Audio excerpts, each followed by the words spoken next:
2024 সালে নির্বাচন করছি। আমাদের ভোটার সংখ্যা ছিল 6415 জন। 5ই আগস্টের পরে এরা অতর্কিতভাবে ইউনিয়নকে হামলা করে তারা ক্ষমতায় যায়। এরা কোনোদিন কোনো ভোটে নির্বাচিত সদস্য না, এরা সাধারণ সদস্য। আমরা সাবেক নেতা হিসেবে আমরা কোনোদিন ইউনিয়নের পরে জোর জুলুম চালাই নাই। আমরা প্রতিবাদে দাঁড়াইছি যে এরা একটা সাধারণ সভা নির্বাচন করতে একটা সাধারণ সভার দরকার হয়। এই জায়গায় শত শত শ্রমিক আছে, আমরা তাদের কাছে জিজ্ঞেস করেন যে মাইকিং করে নাই, চাঁদা পরিশোধের রিসিপ্ট কারো অনেকে আছে, অনেকে নাই, যেহেতু কেউ জানে না যে নির্বাচন মাইকিং করা হয় নাই, সাধারণ সভা করা হয় নাই, নির্বাচনের তফসিল করা হয় নাই, কোথাও কিছু করা হয় না, অথচ এরা তলে তলে এরা নির্বাচন দিচ্ছে। আমরা এই জানতে পেরে আমরা প্রতিবাদ করার জন্য মানববন্ধন এবং সাংবাদিক সভা করতে চাইছি।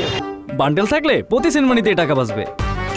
বিকাশ সেনমানি বান্ডেল কিনে জিতুন প্রতি লেনদেনে। আমরা একটা মানববন্ধনের ঘোষণা দিচ্ছি যে এই নির্বাচনের পরিপ্রেক্ষিতে আমরা একটা মানববন্ধন, এটা আমরা না শুধু সব শ্রমিক 1000 ভোটার হলো 7000, সেখানে 1002 জন দিয়ে তারা ভোটার দিয়ে মাননা সার্কেল নির্বাচন করছে।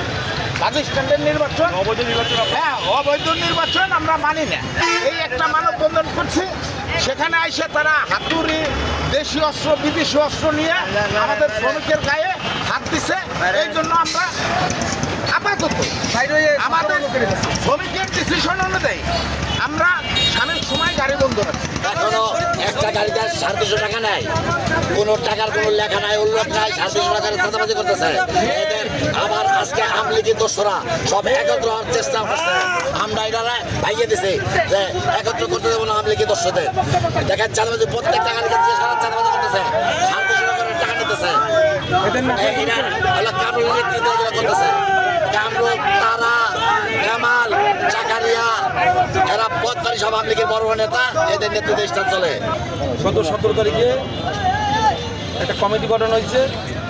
সেই কমিটিতে যারা পদ পদবি পায়নি তারা এইটার বিরোধিতা করে আজকে একটা মানববন্ধন করছে এবং সেই মানববন্ধনকে ঘিরে উত্তেজনা ছিল। এটা আমরা আগেই জানতে পেরে আমরা পর্যাপ্ত ফোর্স মোতায়েন রাখছি এখানে এবং কোনো অনাকাঙ্ক্ষিত পরিস্থিতি যাতে না হয় সেই ব্যাপারে আমরা সর্বোচ্চ সজাগ আছি।